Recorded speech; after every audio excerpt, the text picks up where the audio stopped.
سامعین کرام، آپ سن رہے ہیں ایک دلچسپ اردو خوفناک کہانی جس کا نام ہے ہوش ربا۔ یہ اس سلسلے کی قسط نمبر 4 ہے۔ مجھے امید ہے آپ کو میری یہ کاوش پسند آ رہی ہوگی۔ آپ نے اگر ابھی تک میرا چینل مائی وائس سبسکرائب نہیں کیا تو ابھی میرے چینل کو سبسکرائب کر کے بیل نوٹیفیکیشن آن کر لیجئے تاکہ آنے والی ہر نئی کہانی کی اطلاع بر وقت آپ تک پہنچ سکے۔ خالہ فرزانہ کے کمرے میں جاتے ہوئے جب تانیہ کی نظر اس پر اسرار دروازے پر پڑی تو اچانک اس کے دل کی دھڑکن تیز ہو گئی۔ دروازہ جوں کا توں بند تھا اور ویسے ہی دروازے کے ہینڈل پر کالا تعویذ جھول رہا تھا۔ خالہ فرزانہ کے کمرے کا دروازہ کھلا ہوا تھا اور اندر سے خالہ کے بولنے کی آواز آ رہی تھی۔ وہ کمرے میں داخل ہوئی تو اس نے خالہ فرزانہ کو ٹیلی فون پر چیخ چیخ کر باتیں کرتے ہوئے پایا۔ تانیہ نے ہاتھ کے اشارے سے انہیں سلام کیا اور ان کے قدموں میں قالین پر بیٹھ گئی۔ لو، وہ آ گئی۔ خالہ فرزانہ نے سر کے اشارے سے سلام کا جواب دیا اور ٹیلی فون پر اس کے بارے میں بتایا۔ خالہ، کس کا فون ہے؟ تانیہ نے خوش ہو کر تجسس سے پوچھا۔ تمہارے عامر انکل کا۔ خالہ فرزانہ کے چہرے پر ایک رنگ آیا ہوا تھا۔ ہاں، وہ خوشی سے چلائی، لائیں فون مجھے دیں۔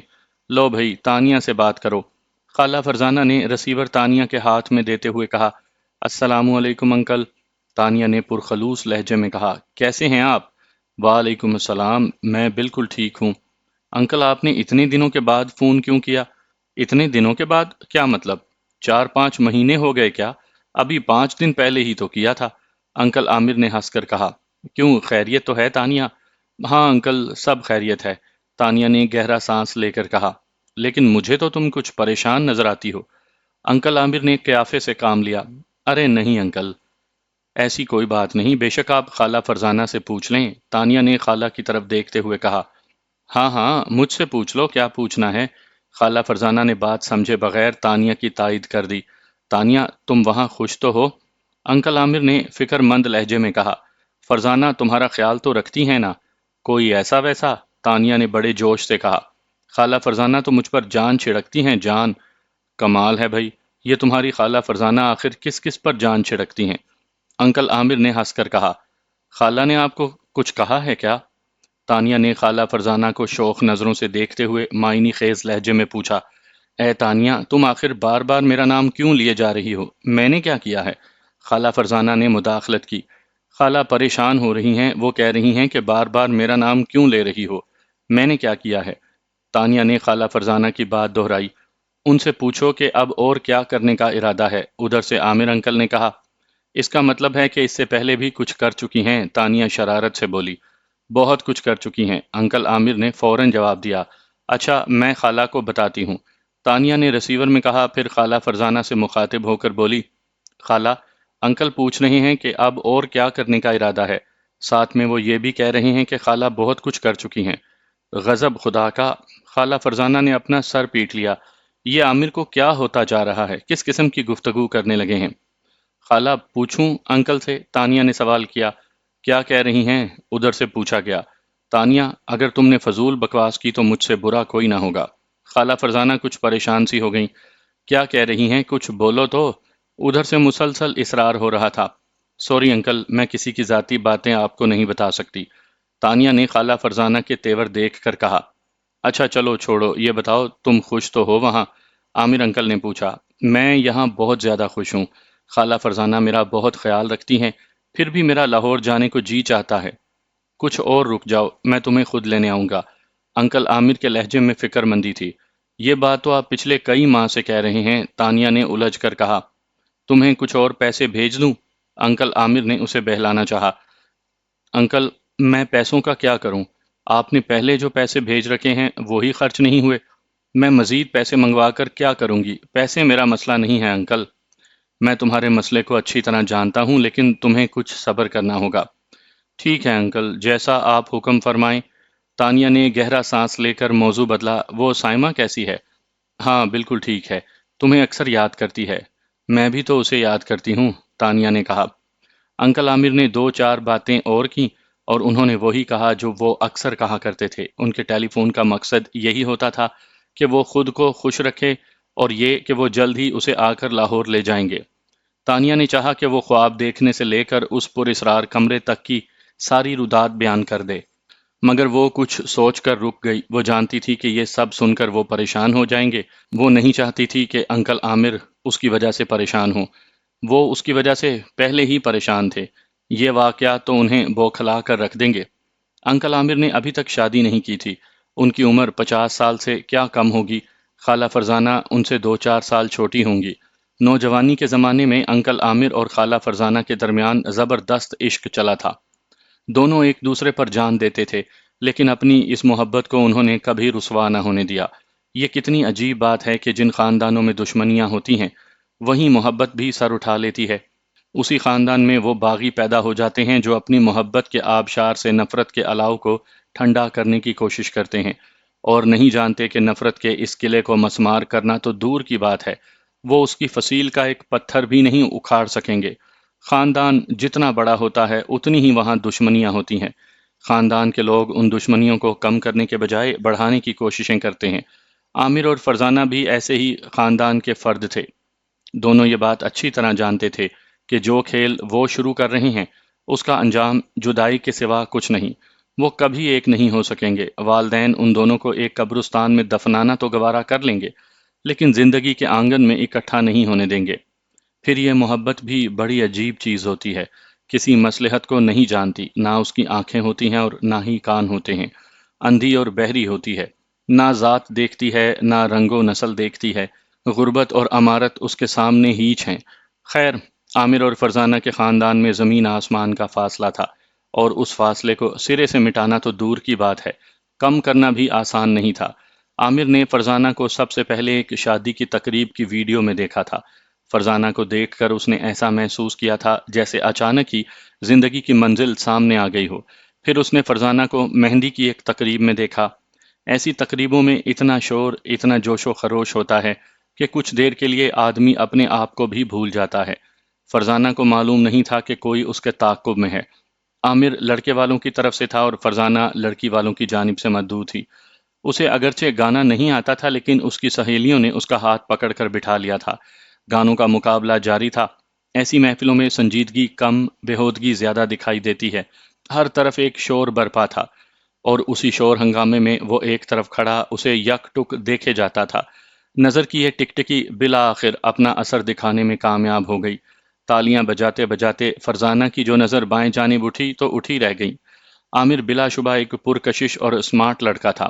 اس کی سفید رنگت، قد کاٹ، بالوں کا سٹائل، آنکھوں کی جاذبیت نے فرزانہ کو مسحور کر دیا۔ عامر تو فرزانہ کی شخصیت سے پہلے ہی متاثر ہو چکا تھا۔ آج اسے اپنے سامنے دیکھا تو احساس ہوا کہ کیمرے نے اسے صحیح طور ایکسپوز نہیں کیا تھا۔ فرزانہ کا انداز بڑا شاہانہ تھا، جس نے اسے مزید دیوانہ کر دیا تھا۔ جب دونوں کی نظریں پہلی بار ایک دوسرے سے ملیں تو کہیں دور بجلی کڑکی، اور اس کی چمک نے آنکھوں کو خیرہ کر دیا۔ نظروں کے ٹکراؤ نے دونوں کے دلوں میں روشنی سی کر دی تھی، خوشبو سی بھر دی تھی۔ فرزانہ بی اے کے پہلے سال میں تھی، جبکہ عامر ایم اے کر چکا تھا اور ملازمت کی تلاش میں تھا۔ پھر جلد ہی اسے ایک کالج میں لیکچرر شپ مل گئی۔ وہ لڑکوں کو انگلش ادب پڑھایا کرتا تھا۔ وہ استاد تھا، لیکن محبت کے مکتب میں ابھی طالب محبت تھا۔ کسی نے ٹھیک کہا ہے کہ دل سے دل کو راہ ہوتی ہے۔ آپ کسی سے سچی محبت کریں، کسی کو ٹوٹ کر چاہیں، تو یہ ناممکن ہے کہ وہ آپ کی طرف متوجہ نہ ہو۔ ویسے خاموش محبت بڑے ظلم ڈھاتی ہے۔ دانا کہتے ہیں کہ کسی سے محبت کرو تو اسے فوراً بتا دو، ورنہ اس کا کوئی نتیجہ نہیں نکلتا۔ البتہ زندگی بھر دلوں سے دھواں ضرور اٹھتا رہتا ہے، لیکن عامر نے تو کمال ہی کر دیا۔ اس نے اپنی محبت کا اظہار اس تیزی اور اس انداز سے کیا کہ فرزانہ سکتے میں آ گئی، اور اپنی اس جرت پر وہ خود ششدر رہ گیا تھا۔ وہ اتنا بہادر تو نہ تھا۔ شاید محبت آدمی میں طاقت پیدا کر دیتی ہے، کیونکہ وہ بذات خود بہت طاقتور ہوتی ہے۔ فرزانہ کا تعاقب کرتے ہوئے اور نظروں سے نظریں ملاتے ہوئے ایک ایسا موقع آیا کہ عامر نے فرزانہ کو اپنے بہت قریب پایا۔ اتنے قریب دیکھ کر عامر کو جانے کیا ہوا، شاید وہ خود پر قابو نہ رکھ پایا اور اس نے بے اختیار اس کا ہاتھ پکڑ لیا اور اپنا منہ اس کے کان کے نزدیک لے جا کر سرگوشی کی، مجھ سے شادی کریں گی؟ فرزانہ ایک دم سناٹے میں آ گئی۔ اس کی سمجھ میں نہ آیا کہ وہ کیا کرے۔ حواس بحال ہوئے تو سب سے پہلے اس نے اپنا ہاتھ چھڑایا۔ اس نے ہاتھ اتنے زور سے پکڑا تھا کہ کئی چوڑیاں ٹوٹ کر اس کی کلائی کو زخمی کر گئی تھیں۔ ہاتھ چھڑاتے ہوئے اس نے دھیمے مگر سخت لہجے میں کہا، چھوڑیں میرا ہاتھ۔ عامر نے فوراً اس کا ہاتھ چھوڑ دیا۔ کچھ دیوانے ہیں آپ؟ فرزانہ یہ کہہ کر پیچھے ہٹ گئی۔ خدا کا شکر تھا کہ کسی نے اس بات کا نوٹس نہیں لیا تھا۔ اس کی کلائی زخمی ہو گئی تھی، لیکن یہ زخم صرف کلائی پر نہیں لگا تھا، کہیں دل پر بھی لگا تھا۔ اگرچہ اس لڑکے کی اس حرکت پر غصہ تو تھا، لیکن یہ غصہ دھیرے دھیرے غائب ہوتا جا رہا تھا۔ جب اسے معلوم ہوا کہ عامر کس گھر کا لڑکا ہے تو وہ ایک دم سہم اٹھی۔ یہ آگ کس نے اس کے دل میں بھڑکا دی تھی؟ بہرحال یہ آگ جس نے بھی بھڑکائی تھی بھڑک اٹھی تھی۔ فرزانہ خود کو جلنے سے محفوظ کرنے کی ہزار تدابیر کے باوجود اپنے وجود کو آتش عشق سے نہ بچا سکی۔ عامر بھی عجیب لڑکا تھا۔ اس نے اپنی محبت کو ابتدا کے بجائے انتہا سے شروع کیا تھا۔ لوگ پہلے محبت کرتے ہیں، پھر شادی کی آفر دیتے ہیں۔ اس نے پہلے شادی کی پیشکش کی، بعد میں اقرار محبت کیا۔ کلائی زخمی ہونے کے بعد فرزانہ کو عامر جہاں کہیں نظر آیا وہ اسے دیکھتے ہی بھاگتی، چھپنے کی کوشش کرتی، لیکن یہ اس کی خام خیالی تھی۔ جوں جوں وقت گزرتا گیا توں ان دونوں کے درمیان فاصلے کم ہوتے گئے، اور پھر یہ محبت عام ہونے لگی۔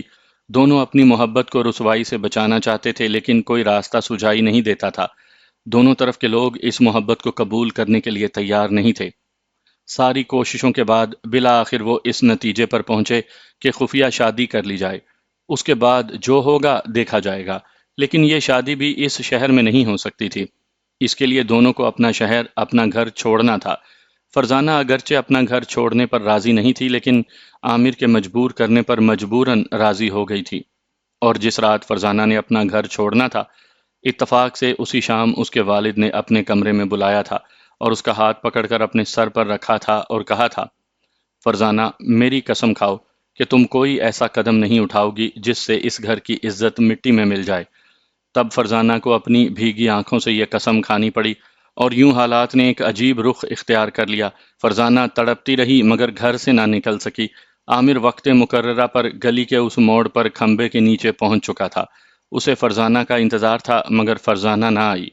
بارش آ گئی۔ سردی کے موسم میں وہ کئی گھنٹے اس کے انتظار میں کھڑا بارش میں بھیگتا رہا۔ جب وہ فرزانہ کی آمد سے بالکل مایوس ہو گیا تو لڑکھڑاتے قدموں سے چلتا ہوا مین روڈ پر آیا۔ صبح نزدیک تھی۔ ایک ٹیکسی روک کر وہ اس میں بیٹھ گیا اور اس میں بیٹھتے ہی بے ہوش ہو گیا۔ ٹیکسی والے نے اسے ہسپتال پہنچایا۔ اس کے ساتھ ایک سوٹ کیس تھا، وہ اس نے ہسپتال والوں کے حوالے کیا اور اپنی ٹیکسی لے کر وہاں سے نکل گیا۔ صبح صبح اتنی نیکی بھی بہت تھی۔ بارش میں مسلسل بھیگنے، کئی گھنٹے ایک جگہ کھڑے رہنے، سخت سردی، محبوب کا انتظار اور پھر محبوب کے نہ آنے کا سخت صدمہ، عامر کے اعصاب شکستہ ہو گئے۔ نروس بریک ڈاؤن ہوا۔ ٹیکسی والے کے دل میں نیکی آ گئی، ورنہ وہ اسے سڑک کے کنارے پھینک کر سوٹ کیس لے کر نکل جاتا تو عامر کی زندگی ختم ہونے میں کوئی شبہ نہ رہتا۔ بروقت طبی امداد نے عامر کی زندگی بچا دی، اگرچہ اسے اپنی زندگی بچ جانے کی کوئی خوشی تو نہیں تھی۔ اس کے دل کی دنیا تو تہو بالا ہو گئی تھی۔ عامر کو فرزانہ پر شدید غصہ تھا۔ اس کی سمجھ میں نہیں آیا تھا کہ وہ وعدے کے مطابق مقررہ جگہ پر کیوں نہیں پہنچی تھی۔ اسے غصہ ضرور تھا، لیکن وہ غصے کے بجائے ہوش سے کام لینا چاہتا تھا۔ جب تک اسے صحیح صورتحال کا علم نہ ہو جائے وہ فرزانہ کے بارے میں کوئی فیصلہ نہیں کرنا چاہتا تھا۔ پھر ایک اور مشکل درپیش تھی، وہ اپنی اس حالت کے بارے میں کیا بیان دے۔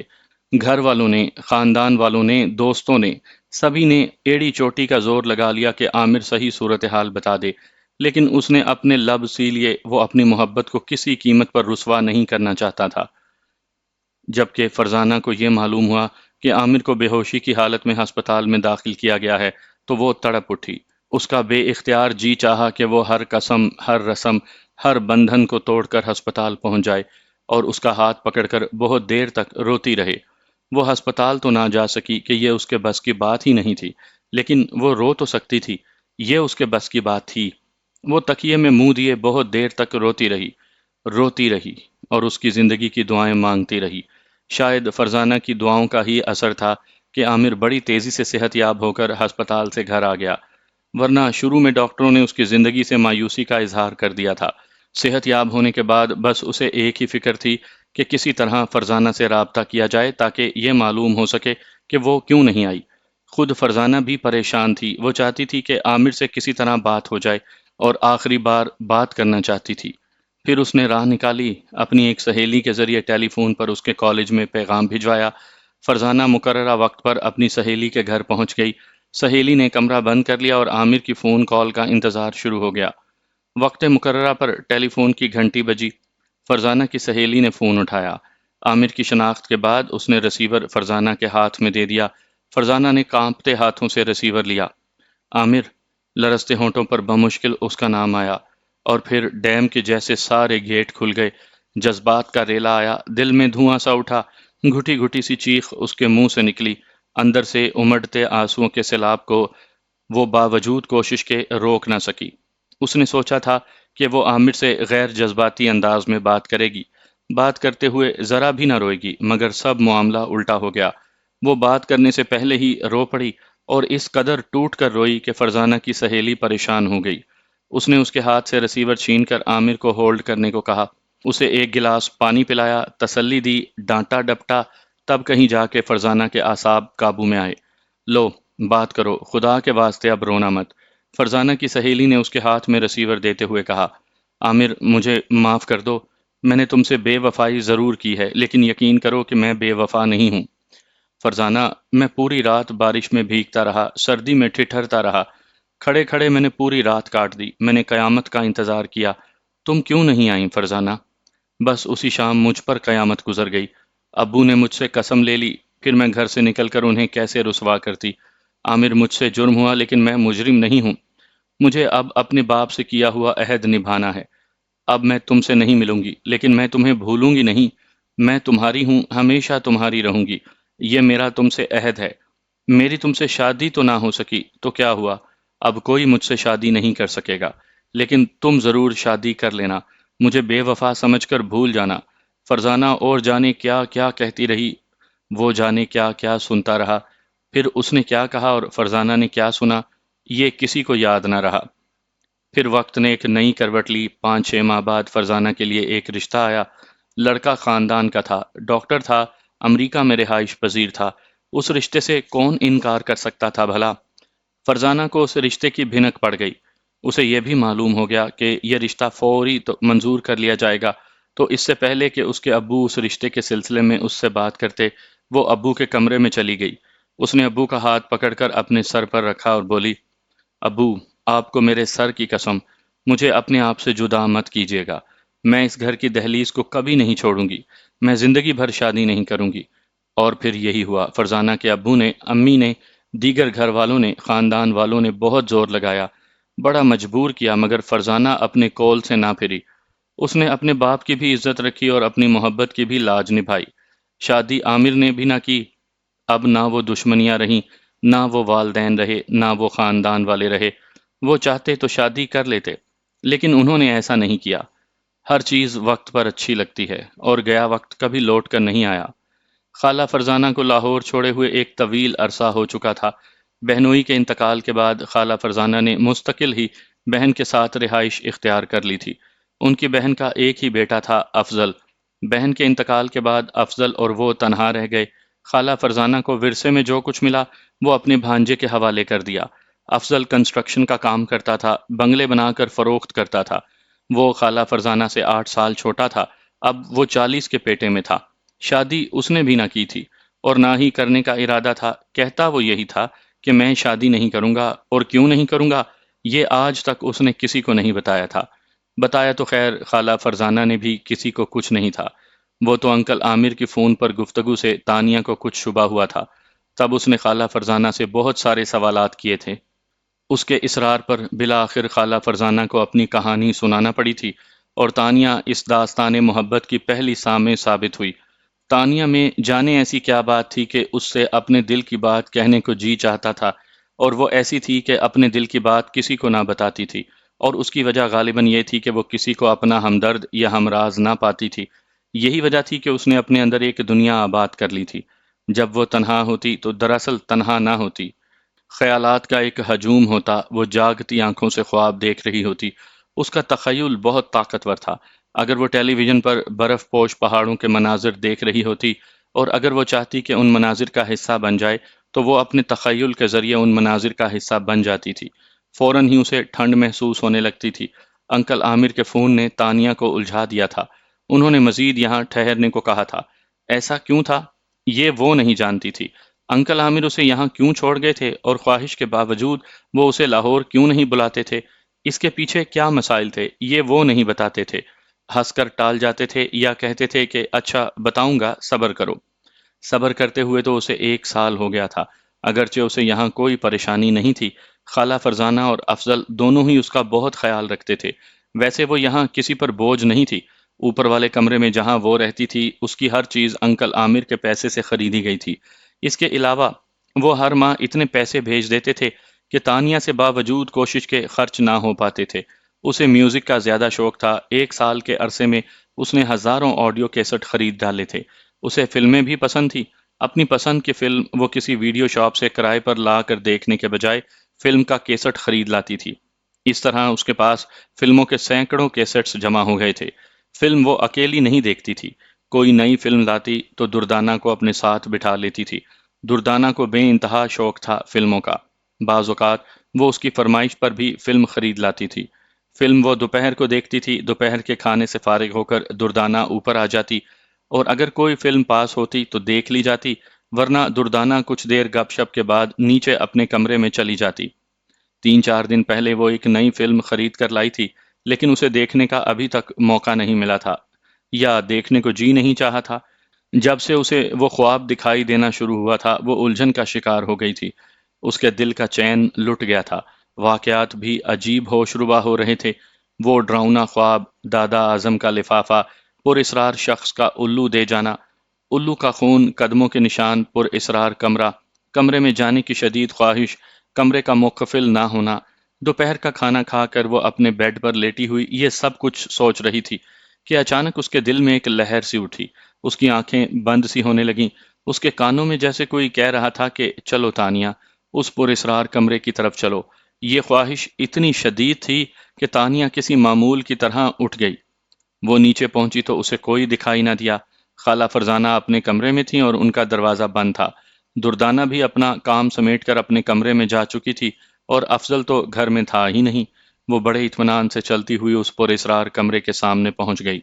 دروازے کے ہینڈل پر ہاتھ رکھا تو اس کا دل بری طرح دھڑکنے لگا۔ ہینڈل پر ہلکا سا دباؤ ڈال کر اس نے دروازہ کھولا۔ ابھی دروازہ تھوڑا سا کھلا تھا کہ اندر سے ایک مردانہ آواز آئی، ابھی نہیں، رات کو آنا۔ اس آواز میں ایک تنبیہ تھی، ترغیب یا بلاوا نہیں تھا، بڑی گونجدار آواز تھی۔ لہجہ اگر سخت نہیں تو نرم بھی نہیں تھا۔ اگر کوئی آدمی ضروری کام میں مصروف ہو اور آپ اس کے کام میں مخل ہونا چاہیں تو پھر اسی طرح کا جملہ سنائی دیتا ہے۔ اس آواز کو سن کر تانیہ کو بھی یہی محسوس ہوا تھا جیسے وہ دروازہ کھول کر مداخلت بے جا کی مرتکب ہوئی ہو۔ اس نے فوراً دروازہ بند کر دیا۔ اول تو دروازہ کھلا ہی کتنا تھا، جتنا کھلا تھا اس سے اندھیرے کے سوا کچھ نظر نہ آیا تھا۔ وہ دھڑکتے دل کے ساتھ بھاگتی ہوئی سیڑھیوں تک آئی، تیزی سے سیڑھیاں چڑھیں اور دھم سے اپنے بیڈ پر بیٹھ گئی۔ خدا کا شکر تھا کہ کسی نے اس پر اسرار کمرے کو کھولتے اور پھر فوراً ہی وہاں سے بھاگ کر آتے ہوئے نہیں دیکھا تھا۔ رات کو اس نے جب دروازہ کھولا تھا تو دروازہ کھولتے ہی یک ہوا کا تیز جھونکا اندر سے آیا تھا، جیسے کمرے میں 4 5 ایئر کنڈیشنر ایک ساتھ چل رہے ہوں، لیکن اس وقت ایسا کچھ محسوس نہیں ہوا تھا۔ ٹھنڈی ہوا تھی، نہ ہی گرم ہوا تھی، اور نہ ہی وہ بو تھی جو عرصے سے بند کمروں میں پیدا ہو جاتی ہے۔ اس مرتبہ ہوا کے بجائے آواز آئی تھی، اور یہ بڑی پررعب آواز تھی، ابھی نہیں، رات کو آنا۔ تنبیہ کے ساتھ اسے ہدایت کی گئی تھی اور اس ہدایت کے مطابق اسے رات کا انتظار کرنا تھا۔ جب سے اس نے اس کمرے کے بارے میں سنا تھا وہ یہی سوچتی رہی تھی کہ اس کمرے کے اندر کوئی اسرار نہیں ہے، محض کسی غلط فہمی کی بنا پر اسے بند کر دیا گیا ہے۔ مگر اب آہستہ آہستہ اس کمرے کے اسرار اس پر کھلتے جا رہے تھے، اور وہ یہ بات سوچنے پر مجبور ہو گئی تھی کہ اس کمرے میں ضرور کوئی چیز ہے۔ اس آواز نے اس کے ہر شبہ کو یقین میں بدل دیا تھا۔ اس نے بھی طے کر لیا تھا کہ وہ اس کمرے میں جا کر رہے گی، یہ معلوم کر کے رہے گی کہ وہاں ہے کیا۔ دادا اعظم نے اس کمرے کے دروازے کی تصویر بنائی تھی تو کچھ سوچ کر ہی بنائی ہوگی۔ وہ بے چینی سے رات کا انتظار کرنے لگی۔ بالآخر رات کا فسوں ہر سو پھیلا۔ آسمان تاریک تھا اور گہرے سیاہ بادلوں سے ڈھکا ہوا تھا۔ 2 بجے کا عمل تھا۔ ایک الو اس مکان کے اوپر سے کئی بار گزر چکا تھا، اور وہ جب بھی گزرتا تو ایک تیز چیخ مارتا اور پڑوں کے پھڑ پھڑاہٹ کی آواز دور تک گونج جاتی۔ اس مکان کے 7 چکر لگانے کے بعد وہ تانیہ کے کمرے کی چھت پر بیٹھ گیا۔ تبھی تانیہ ہڑبڑا کر اٹھ بیٹھی اسے یوں محسوس ہوا جیسے کوئی بڑا سا پرندہ اس کے سینے پر آ بیٹھا ہو۔ آنکھ کھلی تو اسے احساس ہوا کہ وہ جیسے خواب دیکھ رہی تھی۔ گھڑی پر نظر ڈالی، 2:05 ہوئے تھے۔ رات کا کھانا کھا کر وہ اپنے کمرے میں آ گئی تھی۔ پھر یہ سوچتے سوچتے کہ کس وقت کمرے میں جائے، اسے نیند نے آ دبوچا تھا، اور اب اس کی آنکھ کھلی تو 2 سے اوپر کا عمل تھا۔ کمرے میں لائٹ جل رہی تھی، دروازہ بند تھا۔ اس کی کچھ سمجھ میں نہیں آ رہا تھا کہ سینے پر کسی بڑے سے بڑے پرندے کا احساس خواب تھا، خیال تھا، یا اس کا وہم۔ خیر، اب وہ اٹھ تو گئی تھی۔ رات کو آنے کی ہدایت اس کے کانوں میں گونج رہی تھی۔ نیچے جانے کی خواہش اس کے دل میں گہری ہوتی جا رہی تھی۔ کوئی اسے کہہ رہا تھا، چلو نیچے چلو۔ پھر وہ کسی معمول کی طرح اٹھی اور سحر زدہ انداز میں زینہ اترنے لگی۔ برآمدے کی لائٹ روشن تھی۔ وہ بڑے اطمینان سے اس پراسرار کمرے کے دروازے پر جا کھڑی ہوئی۔ پھر اس نے تعویذ چھوئے بنا ہینڈل کو ہلکا سا گھمایا۔ دروازہ کٹ کی آواز کے ساتھ تھوڑا سا کھل گیا۔ ایک لمحے کو اس نے توقف کیا، جیسے اندر جانے کی اجازت چاہی ہو۔ تبھی اندر سے آواز آئی، اندر آ جاؤ، کب تک دروازے پر کھڑی رہو گی؟ وہ فوراً ہی دروازہ کھول کر اندر داخل ہوئی۔ اندر داخل ہوئی تو کمرے کا منظر دیکھ کر اس کا اوپر کا سانس اوپر اور نیچے کا نیچے رہ گیا۔ اس کے وہم و گمان میں بھی نہ تھا کہ اندر یہ سب کچھ ہوگا۔ اس کے تصور میں یہ تھا کہ کمرہ اندر سے بے حد تاریک ہوگا، کیونکہ اسے بتایا گیا تھا کہ کمرے کی دیواروں حتیٰ کہ چھت پر بھی کالا رنگ کروایا گیا ہے۔ جگہ جگہ جالے لگے ہوں گے، اندر کیڑے مکوڑے رینگ رہے ہوں گے، بند کمرے کی بو ہوگی، سیلن ہوگی، لیکن یہاں کا تو نقشہ ہی الٹا تھا۔ جب وہ دروازہ کھول کر اندر آئی تو اس سے کہا گیا، دروازہ بند کر دو۔ دروازہ بند کر کے پلٹی تو اس نے دیکھا کہ کمرے میں بے حد روشنی ہے، جیسے دن نکلا ہو۔ کمرے کے عین وسط میں ایک اونچی مسند پر ایک شخص زرق برق لباس میں بیٹھا ہے۔ کمرے میں سرخ رنگ کا دبیس قالین بچھا ہوا ہے۔ وہ ادھیڑ عمر کا شخص کسی ریاست کا راجہ محسوس ہو رہا تھا۔ اس کے بیٹھنے کا انداز، قیمتی زرق برق لباس اور گلے میں پڑے موتیوں کے ہار اس کے والی ریاست ہونے کی غماس تھے۔ گھنگریالے بال، سرخی مائل سانولی رنگت، صحت مند جسم، ایک ہاتھ میں سانپ کی طرح بل کھایا ہوا عصا تھا۔ آؤ بیٹھو، اس شخص نے پرتمکنت انداز میں کہا۔ ابھی تانیہ سوچ ہی رہی تھی کہ وہ کہاں بیٹھے، کیونکہ اس کمرے میں کرسی نام کی کوئی چیز نہیں تھی۔ چند لمحوں میں اس شخص کے سامنے چند قدموں کے فاصلے پر مخمل کی گدی والا ایک سٹول نمودار ہو گیا۔ اس شخص نے مسکرا کر اس نشست کی طرف اشارہ کیا۔ تانیہ سحر زدہ انداز میں ایک سٹول پر بیٹھ گئی۔ تب تانیہ کی نظر اس کے پیروں پر پڑی۔ وہ ننگے پاؤں تھا، مگر اس کا ایک پیر تھا۔ تم حیران ہو؟ اس ادھیڑ عمر والی ریاست جیسے شخص نے بڑی گرجدار آواز میں سوال کیا۔ ہاں، تانیہ بمشکل بول پائی۔ اس کمرے کا ماحول دیکھ کر؟ اس نے سوال کیا۔ ہاں، اس نے پھر مختصر سا جواب دیا۔ جو رات تم لوگوں کے لیے رات ہے، وہ رات ہمارے لیے دن ہے۔ ہماری راتیں روشن ہوتی ہیں اور دن تاریک۔ جب تم لوگ سو جاتے ہو تو ہم باہر آ جاتے ہیں۔ ہر سو ہمارا راج ہوتا ہے۔ آپ کون ہیں؟ تانیہ نے ہمت کر کے سوال کیا۔ یہ میں بتانا بھی چاہوں تو نہیں بتا سکتا، سمجھانا چاہوں تو بھی نہیں سمجھا سکتا۔ بس تم اتنا سمجھ لو کہ تمہاری وجہ سے مجھے آزادی ملی ہے۔ میں تمہارا ممنون و احسان ہوں۔ میری وجہ سے؟ تانیہ حیرت زدہ تھی۔ وہ کیسے؟ نہ تم یہاں آتی، نہ پنجرے میں وہ آتا، نہ خون پھیلتا، اور نہ اس خون میں ہم غسل کرتے۔ میں سمجھی نہیں، آپ کیا کہہ رہے ہیں؟ وہ واقعی کچھ نہیں سمجھی تھی۔ ہم سمجھا بھی نہیں سکتے، اور تمہیں کچھ سمجھنے کی ضرورت بھی نہیں۔ یہ کہہ کر اس نے اپنا ہاتھ پھیلایا تو اس کی ہتھیلی پر ایک کتاب نمودار ہوئی۔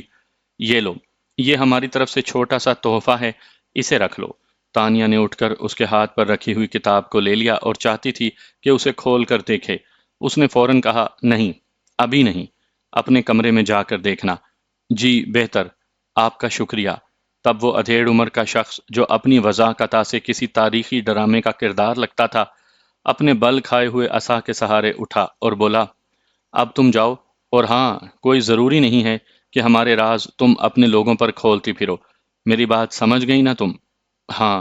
تانیہ نے فرما برداری سے گردن ہلائی اور واپسی کے لیے مڑی۔ اس نے واپسی کے لیے 2 قدم ہی بڑھائے ہوں گے کہ کمرے میں اچانک تاریکی چھا گئی۔ اس نے پیچھے مڑ کر دیکھا، گھپ اندھیرا تھا اور ایک عجیب طرح کی ٹھنڈک۔ وہ دروازے کے نزدیک تھی، مگر اسے دروازہ نظر نہیں آ رہا تھا۔ اس نے جلدی سے ٹٹول کر دروازے کا ہینڈل ڈھونڈا، اسے گھمایا اور کمرے سے باہر آ گئی۔ باہر کا وہی ماحول تھا۔